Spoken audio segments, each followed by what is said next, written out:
Hello, everyone. Thank you for joining the PV podcast. Today we have with us Dr. Naiyyar Hussain Rizvi, and he's a physician in training for the emergency medicine. Now, how we are related is Naiyyar happens to be my senior in school, and he was very nice and very kind to say yes to this podcast. So, over to you, Naiyyar. How are you today? Hi, Rashmi. How are you? I'm good. I'm good.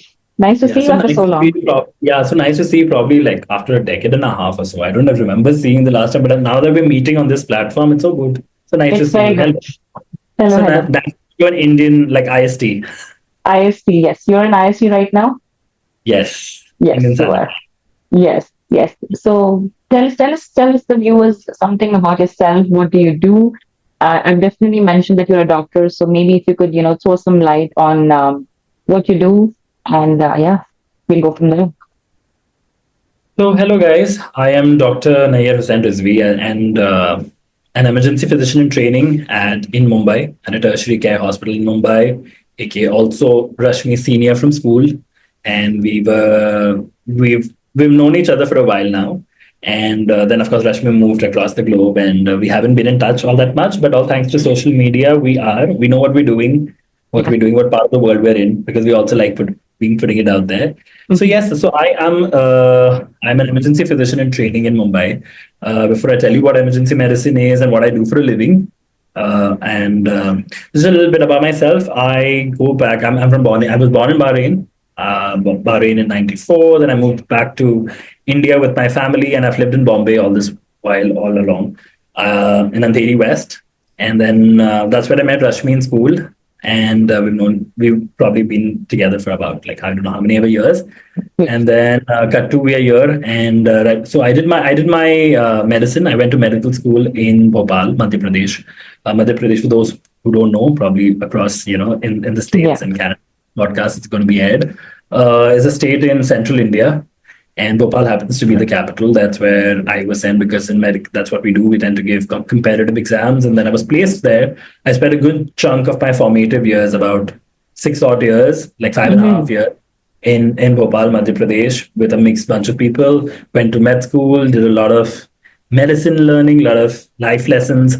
Also, then I moved back here in just a couple of months before COVID. I was interning, and then I happened to work frontline in COVID. It was my first job, and my first job. So very interesting tidbit is that my first job was actually at a hospital, which is like a 5 minute drive from my place, and it was literally the day before the country went into lockdown. The world went into Wow. lockdown, and COVID hit, and we didn't know what we were dealing with, and then a lot of people just left their jobs. They left because people who weren't from the city left because of the uncertainty of the illness and what we were dealing with. Everyone thought the Hmm. world is coming to, Yeah. and so I was working at this hospital, and then I worked there for a year or so, and it was literally my first job, and I didn't know what we were dealing with. And that was, of course, those eventful years, those very sad years that we spent there. Hmm. But then that shaped a bit of me during that time. And then I found my footing about like 2 years ago due Hmm. to a random, I didn't even know what my specialty was till I actually found somebody who gave me some direction. And I'm so Right. glad to have met them. I'll, of course, speak about them in the course, as we progress For sure. the course review. But yeah, so currently, cut to I'm in doing emergency medicine training. It's been 2 years now. I'm going to go into my final year of training, and then I will, of course, graduate, hopefully with honors next year. For sure. We And will pray for that for sure. basically, I'm doing my residency. Hmm. In lingo, people who don't know that residency Hmm. is part of your specialist training, and my Yeah. specialty happens to be emergency medicine and trauma. So Okay. that's about it. Yeah. That's it about you. No, no, that was really nice and brief. And I think it's actually very important, to know our guests, what they have been doing, what they did, and where they are right now. And I'm And also so diving, obsessed with myself that I got a mug made in my name. Like oh wow, how that's really nice. You should always be yeah, obsessed with yourself. Kind of yeah. motivates you You know, too. my wife makes fun of me all the time that Yeah, you get over yourself, but yeah, that's okay. It's funny. that's It's all okay. right. Okay, diving into, could you tell us more about, like we all hear stories and maybe we see movies and stuff, the doctors are always hustling and bustling, always, seen in the medical room. But I'm sure there's a life outside of that as well. And before we go into that, I would like to know, one of viewers would like to know actually, how does a day in your life look like? Especially when you are in the ER or maybe when you're at work. How does it look like? Maybe you can tell us something about what do you do? Like, what do you do especially for that particular day when you're actually going to work? So a life in my day would probably look like, depending on what day of the week it is, if I'm working or not. Hmm. And I was working today. I've just actually got back from work. Like couple of, like Yes. I think we chatted up, and I just got here like half an hour. I just drove in. I got into I left everything aside, and I'm still not. I'm still my scrubs actually, and I Yeah. need to probably into the shower now. But yeah, so life so today was an event. So every day in the hospital, especially in the department that I'm working in, of course, we discuss my specialty later, is a new day, a new, the 12 hours that I'm there because we do a 12-hour shift. Hmm. And of course, it's chaotic and it's crazy. And you don't know what walks in through that door in the Hmm. ED. For But sure. everything is different. And today, so I got up. I get up really early these days because I think my wife has me on this alarm clock, this rooster clock that she has. That she has to Oh. wake hour and a half prior. You need to have breakfast and all of that. So that gets going, and then of course, I think I'm a little bit. I don't know if I want to say I'm a control freak of sorts. So I like being in control, and I think something that I take from my father a lot is that about punctuality. So I love being punctual, and I think it's also a very good trait, irrespective of Yeah. yours professionally, especially it speaks volumes about how you are as a person and how Hmm. far you're going to go as one. For sure. And I love being punctual. Also because I like Hmm. organizing things, I love planning things. I've been made fun of a lot at work and otherwise also all while growing up. You know how I was in Yeah. school. I like being in control and being in charge, and I like planning my Yes. things. So even my bag, the bag that I take to work every day is so organized and I have everything in place. I literally have a pen pouch in my Oh, bag wow. till date. And although my hospital's gone all digital and everything, but I need to have everything. And you find everything right from a bottle opener. I mean, at Yeah. work, you only do it Yeah. to open. I don't know why you have that in the first Yeah. place. Yeah. Yeah. That was Yeah, the next yeah, question, like bottle opener. yeah, what a bottle opener. So I actually used it to open a ketchup bottle. Oh, At work, okay. because Okay. I'm everyone, ketchup is life, right? Yeah. So I Not tend to quite, but sure. Yeah. ketchup or hot sauce or Hot whatever, sauce. Yeah. So I think it is. You being an Indian, of course, over there should be obsessed with hot sauce. Hot sauce. And, Yeah. 100%. yeah, Ketchup, not a fan, but hot sauce, definitely. Yes. all Yes. kinds of sauces anyway. So, but that being said, I like being in control. So my day starts, I actually get to shift almost like 15 minutes earlier. And that's something that rarely happens because the department is manned round the clock and everyone gets there on Hmm. time about 8. And of course, Bombay has terrible traffic. Right. Mumbai is so bad. And Hmm. but getting there, I like being in, I know I time everything. I'm almost like Sheldon Cooper at Yeah. work. But I like doing that because it keeps me also, but whenever I start, I don't know if it sounds funny or odd in today's day and age, but I also like starting my shift or even when I get into the car when I'm driving to work. So I might Hmm. shift with a small prayer because Oh. I think it's very important. It's very imperative. I mean, for all the believers, I mean, I'm a believer and Mm. I each their own, of course. I look whatever they want to, but I think a little bit of, self thing that I take for myself, that time, the 5 minute prayer that I say, I think that Hmm. really helps me getting into the zone. And then, of course, I have this thing that I put my mask on and everything, and I just get into the zone. So it's like literally a Hmm. different person you leave from work and a different person you're going to be seeing at work.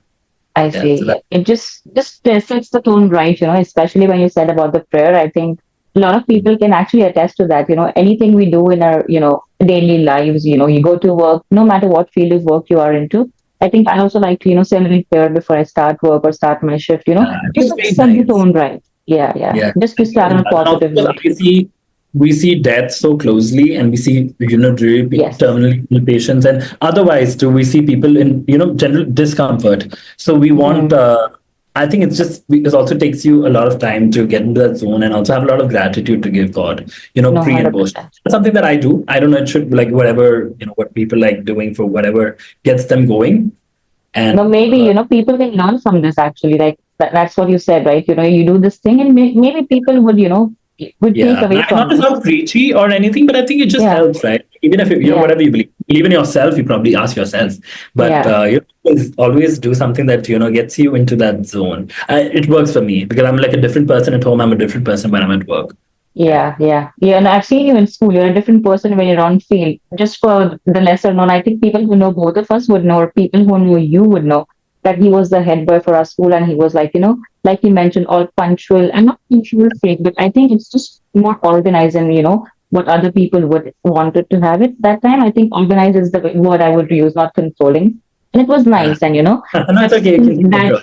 controlling. No, no, no. So yeah, honestly, it was. I don't think it's controlling. I think it's being more organized, and I think we all need that in some point in our life. And I think, Probably. like you said, that other person that you're talking about, I think I've seen that closely, and it's good. We both like to chat. I'm also very chatty, like you are, I love to but chat. you know, I was getting late for this podcast, and I was literally chatting somebody up on the elevator. oh, So okay, now what we I was know. doing. Yeah, but that's what I do. But still got here on time. So yeah. Yeah, yeah, you did, 100%. You did. No, no, no. Yeah. And Uh, you mentioned a lot of things, like you see that very closely, and you have different experiences. Something stayed with you, like no matter, it can be a good thing or a bad thing. Something that stayed with you, because I think we always talk about the good things, not about the bad things as much. Or maybe mhm. some incident that might have impacted you, and maybe like you mentioned earlier, that, oh, I always have gratitude to give for all the things that happen. And once you go into that zone, when you start your shift, you're a different person. So maybe if we could share some incident like that might have happened, that stayed with you till date, maybe taught you something. I think every day is when I'm not going to sound very generic and pageant worthy answers that that probably people give. But I think what does happen is that ever since I've started my journey, and Mm-hmm. the beauty of it is because I didn't know about it when I got Mm-hmm. into it, and I think Right. that kind of helps. When you are, I don't know what's the operator word for it, but when you're an EM virgin, so I Yeah. think kind of happened, and I think a lot of belief in me by people who did not even know me at the time. And I think it was somebody that it was a chance meeting, and I just happened to be there at the right time. I could have probably been somewhere else at that time, and my life could have taken another direction.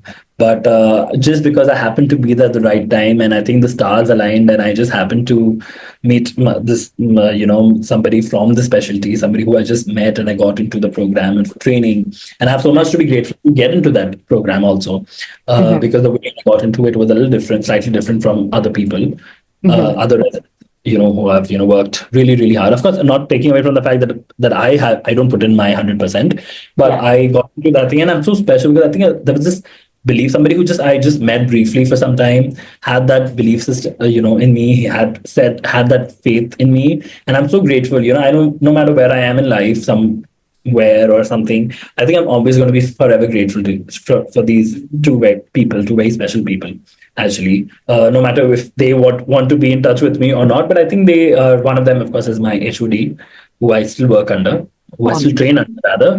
uh-huh. And one of them is somebody who referred me to him. Oh, And nice. and both of them being from the same specialty, and I didn't know for the longest time that EM is such a specialty that you can get into in India and in Bombay. And I found my Mm-hmm. footing, and I found my inclination, especially when you're doing something like medicine. Mm-hmm. And when I just fresh out of med school, and of course it was post pandemic and all of that happening, a lot of things happening at the same time. I was also traveling a lot the year Right. before I joined residency, and now I haven't traveled anywhere at all. And in the last, I don't know how many, 2.5 years. So I think that's been crazy, but I think I like it. I think this is just probably your 10th or what time is it? Almost 12 a.m. talking about my work and getting home from work, and a reasonably good hour, I would say, actually, in the Yeah, night. no, no. Actually, Yeah. it shows in your face, with the passion you speak. I think it was your calling, like you mentioned earlier. When we started this podcast.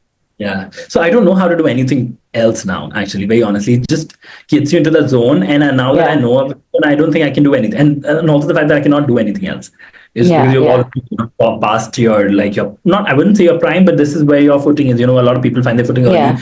but slightly later than others do. But it's okay because I was in a profession which involved a lot of, a lot of your time. It consumes a lot of your time also because I did something which was a 6-year program, getting into med school, and then of course the pandemic and all of that, those delays happening, Mm-hmm. and then what in store. You don't know what God has in store for you. Yeah. But yeah, but when you talk about experiences or certain events in your life that shape you, so this was like at the beginning of my career. And then, what really did happen was I think my dad took really unwell. He's to stay in the Middle East, and I just got home from a shift. This is my first few months, in joining my resident, getting in thing, and I get a call from the airport, and from the airport in this country, from Kuwait actually, where he was. And then I get me told that he's being wheeled in by the EMS to the Ministry of Health hospital, and I just happened Oh. to see him on a video call because he managed to unlock his phone on time. And then, Oh. of course, I was there, and so fortunately for me, I was, when I got there, I also had my sister visiting us from the UK, and she was with her kids, and we didn't know what to do. Somebody had to be there. My dad was staying by himself all this while, and he was being unwell since the last week or so. But we thought it's like a bug that he got, Yeah. but he was really, really unwell, and Mm-hmm. he was in ICU. He had a couple of things. It's with the healthcare. He's had that in the past. He had that during COVID, and but being stubborn, man of How his time, parents and are. our parents are, and he was like, no, I'm all good, and saying, and because he was Mm-hmm. always that he stayed away since the last 35 odd years.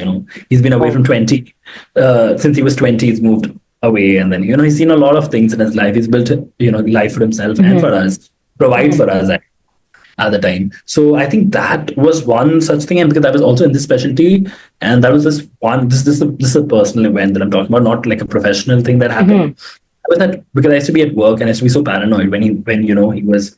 So my sister, because of course she had, I was trying to get my visas and all that sorted out, and my sister happened to be a British national, so she happened to fly down, Right. easy get a visa on arrival. She Right. went, she got that, and of course it was something new for her as well, and she didn't know she was in this country. She's of course stayed in the UK. She went to the Middle East, which is very different from her life in the UK, and then she's seeing her Right. dad, and then she's seeing her father also, and Right.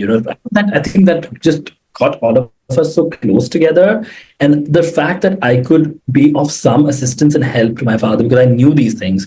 I knew Right. terms. I knew some medical. I still remember talking to this one close family friend who was an ENT surgeon back in Kuwait, and she used Right. to, of course, back, because she was so kind. I mean, all heart for her. She's been this lovely person, and she happened to be speaking to this doctor, this Arab, who used to be there, and then used to, translate it back Mm-hmm. to me. It used to be 2 a.m. in the night over here, and I Oh. used to be on shift, or I used to wait for that call, and my mom Right. used to. Everyone used to be sleeping, and everyone used to look at me because I'm the one, the middleman, who's Exactly. getting Yeah. and everything, getting him here, and then having him flown in by the paramedics and the air ambulance, and my sister flying in with him, receiving him at the airport. He got home and then straight to the ED of another hospital, which he's been following up at, speaking to the Mm-hmm. doctors here, somebody coming in, and then staying with him for that course of 1 week. And also because I think it was so nice at the time, because I was at a very nascent stage of my career. Now, of course, I do know what we are dealing with because I'm a lot more profound, and I know Yeah. a lot. Say that I know like Ma. everything, Yeah. but I'm in a place of comfort right now. Mm-hmm. But that the uncertainty, what's going to happen? I've just started off. That was one personal event that shaped me. That a personal life experience that really taught me who it was. And I think also this was also the time that I had met my now spouse, my wife, Wow. and we were just getting to know each other. We didn't even know each other too well.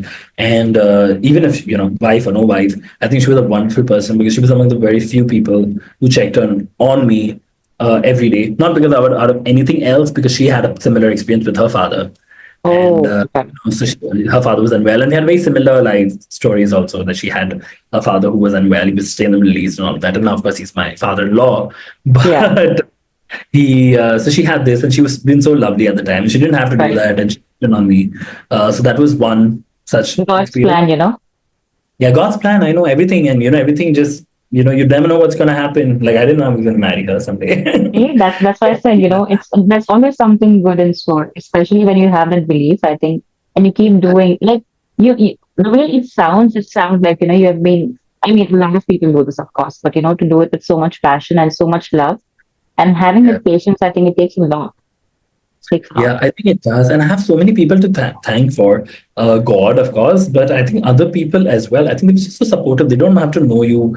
And, it's very, very scary because you see, when you know what your dad's condition is they're dealing with, and you see patients come in also at the same time in an Right. emergency, and we see some people really doing well for themselves, and then there are of course some of them who are all poor, I think deteriorate and have some other things going. We lose them, and they have a prognosis being what the outcome is going to be, and we're like, oh, this could be my dad. Oh my God. Be that person. I think that's like miserable. I think Yeah. nobody should go through that. What that feeling? That's just a downright gut wrenching, miserable feeling. Like when we see people Mm-hmm. like my dad, of course, kidney patient, he's doing, alhamdulillah, he's doing very, very, very well, Uh-huh. right, Yeah. awaiting transplant. But also, what happens when you see people who don't make it, and I think that could, probably this is, you tend to put in a lot of effort. You tend to go that extra mile Yeah. because one is to be in the shoes of the relative who probably does not know anything, is waiting outside those ED doors. So that Mm-hmm. I tend to do every time when I get in there. And because of course we see a lot of volume of patients coming in who are really, really sick. Like today we had so many sick people coming in also. Of course, I'll talk about it because the more I talk about it, it's going to get all very clinical, and I don't want that to happen. I want this to Yeah. be a like chat between us. Yeah. Yeah. Yeah. But it tends to get, sometimes it gets a little overwhelming. I still remember the this first time that I actually shared it. Like a lot of people say, oh, you're so stone hearted, you're going to be like this. And a lot of my sisters, I had my nephew who had come down from London, and Mm-hmm. he used to be so excited because his idea of probably like hospital care or something is probably like, I don't know what, Grey's Anatomy or Scrubs or Yeah. something. Yeah. Yeah. The most American and British TV dramas, medical room dramas, are based out of the emergency, but that's where all the action is. That's where all the drama Exactly. happens, right? Mm-hmm. Yeah. So he used to be like, "Oh, did somebody die today?" And Oh. my sister used to be like, "What is wrong with you? What are you? As you're 15, like 14, I think. And what is wrong? Why are you asking these morbid questions?" And Yeah. I kept telling him that no, nobody died on my watch.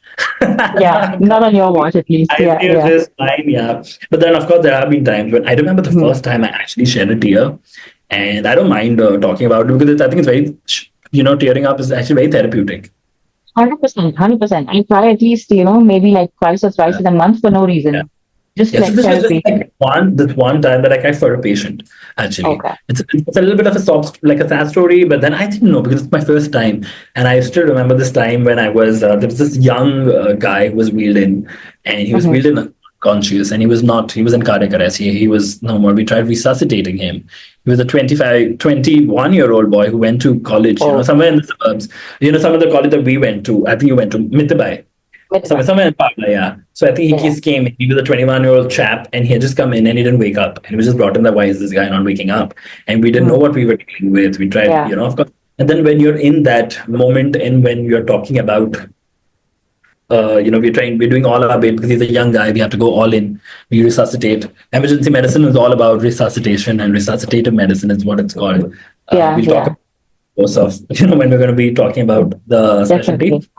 But this was the first, and I was on shift. I was on call. I remember it was my first year. It was a couple of months in, and I was with my consultant and my HOD, who also happens to be a senior consultant Okay. in an academic director. And Mm-hmm. we were, and of course, we had to, tend to do everything that we could, and we couldn't. Of course, he did not survive. He couldn't make it, and despite all resuscitative efforts that we put in, we couldn't. Of course, he succumbed. And the only, I think that was one time, and I was, of course, being trained, and a part of your training also includes the initial part of your training also includes breaking bad news. Oh, of course. Yes. And it's very, very different when you're doing it. And of course, like in a place in, where I practice in Pala in the suburbs, and this family It's had, very pressure. and I think it was okay till the parents and the siblings, I think friends and everybody who had gotten him in until the mother walked in. I think that was this Mm. tell them that the 21-year-old son is no more was, I think, and I had to do it because I was told to by my I think that's the part of your training. And I still remember that we usually we call in security, we call in people that this because it does not get chaotic because the ED has other patients as well. It has PD, kids coming in, pediatric age groups, all of that, Mm-hmm. families. elderly geriatric patients, like elderly, senior citizens, all of that come in, Mm. and so it's a place where it's not just like one isolated place where you can take somebody in privacy. Of course, that's what we do when we're breaking bad news, but the patient Mm. is in there with tubes and lines and blood all over and all of that. Mm-hmm. Uh, Mm-hmm. looks like a war zone. War It's zone. like, Yeah. yeah, yeah. Yeah. So seems like that, like a battlefield, when you've done so many things and everything is helter skelter. And I know and so I do still do remember what my HOD just also said. I was like, we can get in because the mother was gonna go, of course, hysteric. She was gonna go all hysterical and go crazy, and we had all anticipated that. And my HOD, that really stayed with me. It's like, you know what? No, let her in and let Yeah. her in, see everything, and let her grieve and take it all out. Let her do that. She's never gonna get this moment again. She's lost her son, Fun. and you have to let this happen. And as much as it was traumatizing, because I'm the one who she's never gonna get the image of me telling her that her son is no more out of her head Yeah. for a life. 100%. 100%. And that being said, and now of course there are so many people are going to be seeing this podcast probably when this comes out, Yeah. but as now it has become so I don't like it in that way, is that we tend to do this now so more often than not for a living, because someone has to do Mm. it, right? Someone has to and and break the this thing. and break bad news or something, or somebody, when we're doing it, somebody, even if somebody does not die or succumb or something, and they look really bad and they have had a cascade of events that have happened with them, in terms of these health issues, and when they are on these ventilators and these BiPAPs, and they don't look too good, when Right. you see somebody, a living person, and for us, to having done that, and then we break for lunch and then go Mm. and have a meeting with a normal person, it tends to, I don't know what happens, because it's just, I mean, it is a good thing because then we know how to separate work from what is going on. Yeah. We Yeah. can't get emotionally attached Attached. to patients. And of course, it tends to happen because but you need to know about a lot about emotionally distancing yourself from that. It's very important. It's not an episode. It's not Catherine Heigl wanting to marry, Mm. Yeah. Yeah. guy No, 100%. on Grey's Anatomy. It's not like that. It tends to happen. Mm. Of course, we have medical legal aspects. We have professional Mm. aspects. We tend to do that as much as we would love to. So many of it, because I'm from the city and I stay like 15 minutes away, and it's a very well known hospital that I work at. Mm. Where I'm trained at, and a lot of people come in. So you meet so many of your friends, your family members, and people coming. Mm. Mm. So it tends to, you need to know your professional capabilities and your limitations also at the same time, and 100%. draw that line at that time is also very, very important. So I think that tends to happen. And yeah, I think every day is such a learning experience. You learn something or Mm. the other. Even if you do nothing, and that's very rare, you never really do anything really, because it's chaotic. There's a lot of things, and I think the ER is such an exciting place to be at. I mean, for people I know, of course, there are so many of my other people, other doctors, physicians, and all across the Mm. globe, inshallah, watch this episode, and they will all Yeah. tell you about fascinating stories in their specialty, what they deal with. Surgeons Mm. in the OPs, or neurologists, the cardiologists, or people in the critical care, who Right. work Right. in they have different stories to tell. I think that being said, I can only, of course, speak for myself and the specialty that I am in. But it is such, like, it's a world in its own when you're in that Yeah. department, when you Mm. are in that zone, because we see people, and I know it's been said, it's been spoken about enough in different vlogs and posts and interviews, but it is such a place where you see somebody at so vulnerable, and they Yeah. just have anything to lose out on terms of being trying to pretend, and Mm. it's an honest self that you are in when you're Yeah. at, especially if somebody even you're working with, like your co-resident or your senior on shift or your junior with you or something. Everybody's here to make they're tending to do something. Somebody of them are doing their job, somebody's making a mark for themselves, somebody's doing because they want to get ahead in life, they want to do something. Everybody's here to learn and everything. And trust me, when everybody walks out of that department post shift and everything, and they have different minds. Somebody wants to go home and just unwind, somebody wants to go grab a drink at the nearest pub, or somebody Mm. wants to go better halves or for their families. Somebody has plans for the day, somebody wants to go cook and go cook a meal for their family. So I Wow. think, Yeah. so it's so different, when we just snap, punch in and punch out of there. So Yeah. it's like between those between so I like saying that my life is between punch in and punch out. I think Punch in that and punch out. punch But my out, yeah, next like question, would be a little where we'll break through this. We would want, so this is what we told us about, what a life inside looks like. It was very brief, and I think it's needed because, sometimes we have these podcasts or vlogs that you mentioned. You don't go into detail, you just say all the nice and, hunky dory stuff that everything is looking fine and this is what my day looks like, and there's so many edits and stuff. And one thing I can take away from the fact that you said, people having faith in you, I think that's so important. And probably today, obviously, God is to be thanked, of course, in everything. But today, I think if I'm able to do this, it's because of people like you, and the supporters are so much, and they're like, you just go do it, just give it your best shot. absolutely. I think it's so nice, and I feel so proud of you, Rashmi, because I haven't told you this because we haven't spoken a lot before. In the course of I don't know what 5 years now or more than Yeah, that. But I think it is so important, and it's so nice to see anybody flourishing. We are so busy with our lives, so we're all doing our bit and everything. But when you see somebody doing genuinely well in life and somebody really putting in an effort, I think it's yeah, it's way easier said than done. Oh, we're going to do. That person's working hard and doing something, and what everybody else is yeah. doing. But that is completely, when I see somebody, like when I see my peers and when I see other people doing so well in life, I think it Hmm. really, really not only does it motivate me, but I feel genuinely happy. I know it comes from a place where people wouldn't buy it in today's day and age, but I Oh, think also yes. I would say this because I have always believed in this one motto in life. I think that's what my parents have taught me, and what is very, very important is that I like winning. I like Hmm. doing things. I like achieving things. I may not be the best Hmm. person. I may not be the best EM physician in the department or in the room that I walk in or wherever I go. But I do have the belief system that I can work hard on what I am doing, and I always focus on. Yes, I like winning. I love winning in life in general, but I would Hmm. do it more than the winning is I concentrate on me winning rather than someone else losing. I Right. think that is very, very important. I have always focused on what I am doing rather than I like if I'm winning something or if I'm doing something right and if I'm getting rewarded for it, I feel good about it, but not at the cost of oh, I have to go defeat this person. I have to show, like That's make so sure nicely said, in doing today's this day and person. age, Mhm. especially like, it's Yes. not about, you want people to, lose or something. I think it's the faith that matters a lot. And like you said, a lot of people would think, and I've said this in my, previous reels or whatever I've made earlier, that I'm no influencer, nor do I tend to be.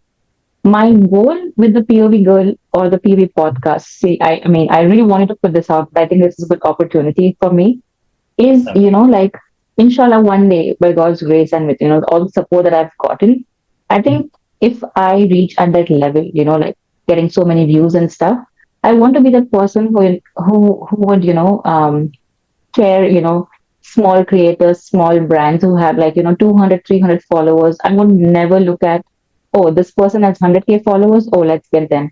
And that's the reason why I started this podcast. I do have a lot of connections and I do have my friends, who have so many followers, but I've not reached out to them yet. The reason being Absolutely. is I wanted to put this forward and wanted to put this through that, you don't need to have that fan following because I know the bad side of it as well. And I know exactly how, because we've worked in the media as well before. So I know what Absolutely. it is. And just a Yeah. mere likes. And you're beyond that, you need to help people. Of And course. yeah, And I'm so glad. So whenever you reached out as well, I think I was just so happy genuinely that I think this is something that I would rather do it. Of course, you of course I know of, and I know, and I think a lot of other people also. When we're helping out because we've been in that position. I've been in that position, mhm, and I think I get mistakes. So this is something else that we want to talk about is that when you are in a position where a lot of people just see what it is from the yeah, outside and hmm, what they see is that, oh, okay, this is this probably like a 30-year-old boy, spoiled brat staying in suburban Bombay. What difficulties would he face in life? mm, He's going through. See, I can understand, yes, comfort. And I think if you've lived a comfortable life, you've lived a sheltered life, all your life is good.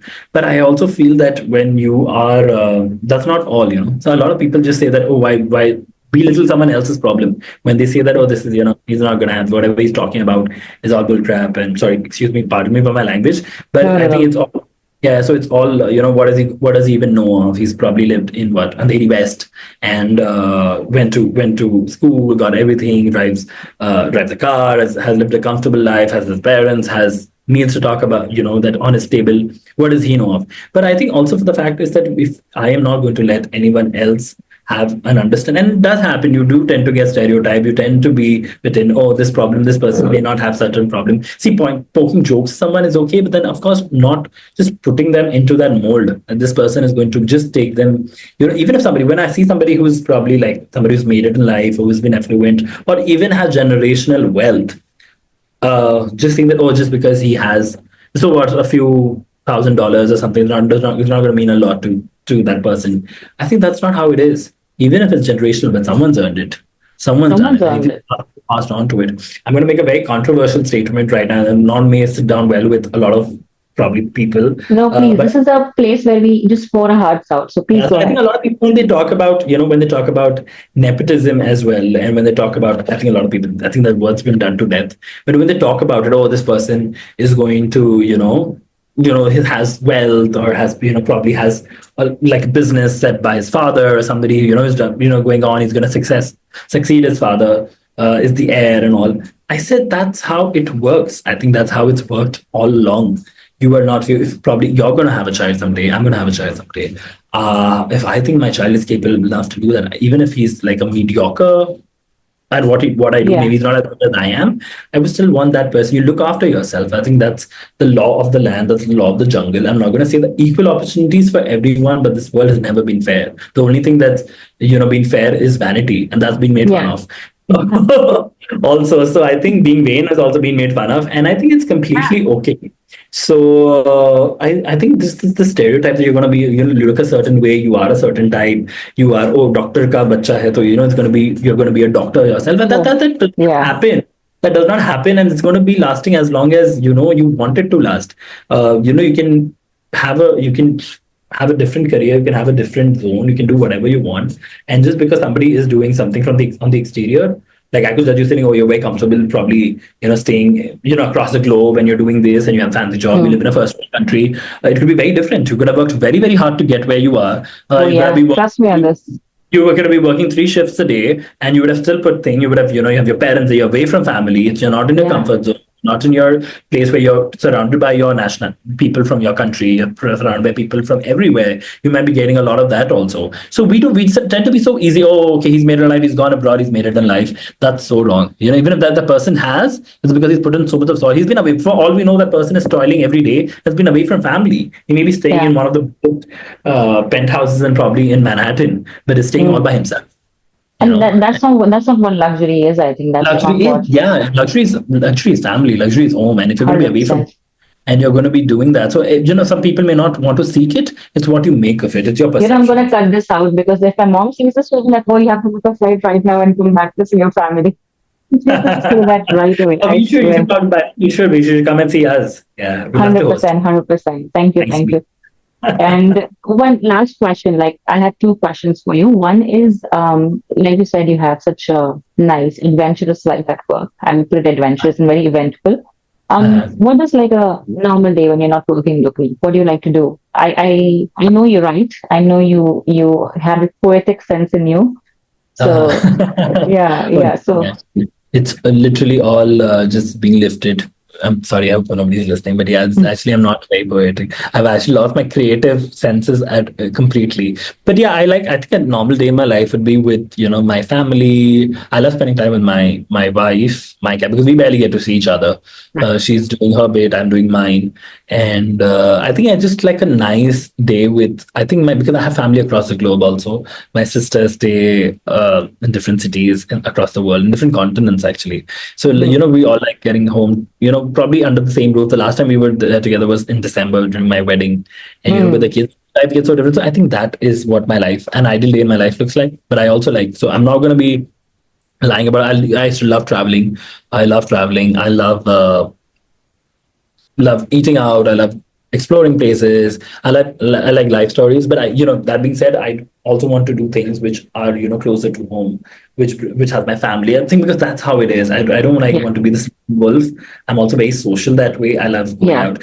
But always, whenever I used to, travel, even as a child, I hated hill stations. I hated places which are boring. I am a more of a person. If you leave me probably somewhere in, I think some place in, middle town square or something like in London, like central London with all people, and where you can smell sweat like Times Square or something. I know it's very, yeah, something like that. Rather than Yeah. going to like serene, isolated chalet in the Swiss chalet, something I would not. I get bored to death. I'd come back. So yeah, I so see. I I see. like being around people. So I love having people over. I love hosting people over. I love having game Hmm. nights. I miss that with a lot of my Yeah. friends. I like Yeah. doing that. Yeah. Probably, I would love So to it's do. very simple, very, very much, like I think that's what it is because you really get tired of this eventful days, every day so much like 12 hour trips as you mentioned. I think you need that time to, soak in with your family and your spouse. I think now you have a family in her, Absolutely. when Absolutely. even She's home. I call her she's, home. yeah, yeah. Yeah. And it's so beautiful because it's rare, it's very rare to find that home when you're away from your family.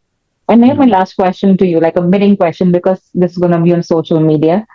Uh, What do you think? What do you think about all this hustle and bustle? And what do you think about people going gaga over? Oh, I got 1 million views. Oh, this is I have so many followers. And on the other hand, I know so many people. I not even creators. I would say everyone is a creator nowadays. oh, And absolutely. and Absolutely. uh, and yeah, no judgment or absolutely no judgment because the place I'm sitting at, I know a lot of people would judge me, but I'm not going to do that, of course. So what do you think, like, when people say, oh, I have these many likes and these many views, and I know people who would be on their phones the minute they post anything on social media and be like, oh, these many views. So what do you think about that? I think, do you think it is something that we all are into right now in that game, especially people who are on social media or something? So we have, I think it all comes down to access.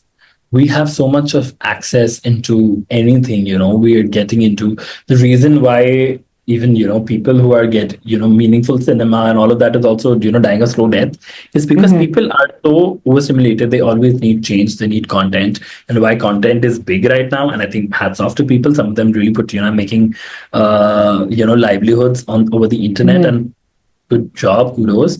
But I think the fact that some of them, and of course, none of it sells until it sells, so it's selling, and that's why they're making it, and they're making good money out of it. I've been Oh yeah, told like really good money on views and yeah, likes and everything. You could probably like dance on the street for 10 seconds in Bombay as well. And I think yeah. most parts of India, actually, even smaller two-tier cities. And people are doing it for views, and you can be a viral like sensation. You can be an internet sensation. Over the thing, gone are the days where only probably I don't know what Kim Kardashian broke the internet. But I Yeah, think yeah. yeah, everybody is just getting it and having the 2 minutes of fame. And I think that it's very important to know that what you're consuming. I think Mm, some of them, the content creators, I mean, no judgment. That some of them are like, I don't like their content, but it's okay. If it's not my cup of tea, I don't drink it. exactly. So, and if it is something that I really like or something, I do follow a lot of people. I Mhm. do follow some people who are just, meaning like I keep sending reels to, my sisters and all of that and all my friends and sending out these, even if you're making fun. But I think that's what it is, even a lot of reality shows and all of these other are just cringe binge. We like Cringe consuming bench. and we Yeah. want to get thing. And of course, they're getting richer. And Mm, that's it. And so, but I think it's okay, whatever. So, if somebody likes it, it's fine. If you want to, like I said, if somebody wants to yeah. consume that media, and I think it's really nice. But I'm really, really happy that many of these people, even in India, are doing these podcasts and everything. Not the very famous YouTube ones, because some of them are like really ridiculous, and they get only people now. Even the zone of getting podcasts and everything are getting people who can just get more views or I'm not more doing share. that.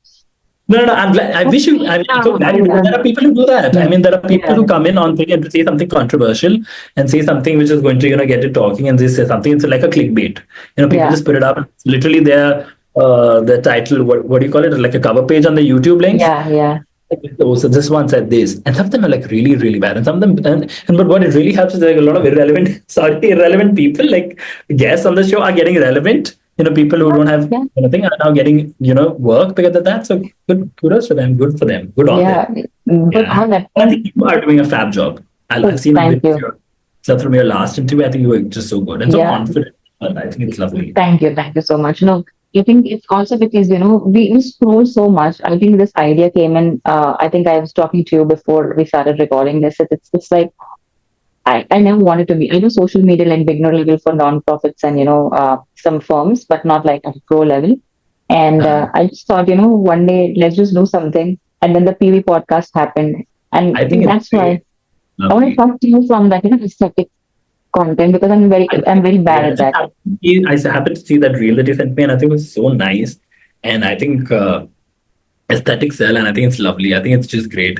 And Emily and Paris were doing so well only because she was into all of Exactly. that. Everyone wants to do that and live that kind of Yeah. life. Live that That's kind of great. life. But I think I like a lot of people who are putting up podcasts. I like a lot of people from the West, especially because we're living in a world where people are talking about, we like, for us, I think it was Mm-hmm. very, the other day I was just telling my father, I think we were in a very difficult time sometime earlier this month, our country, and we were literally at war with another nation, and that still did not happen to make it to, like, we were literally at war, and that still did not make it to the, there was a fun fact, like somebody shared it on Instagram, and it still didn't was not the topmost Googled fact.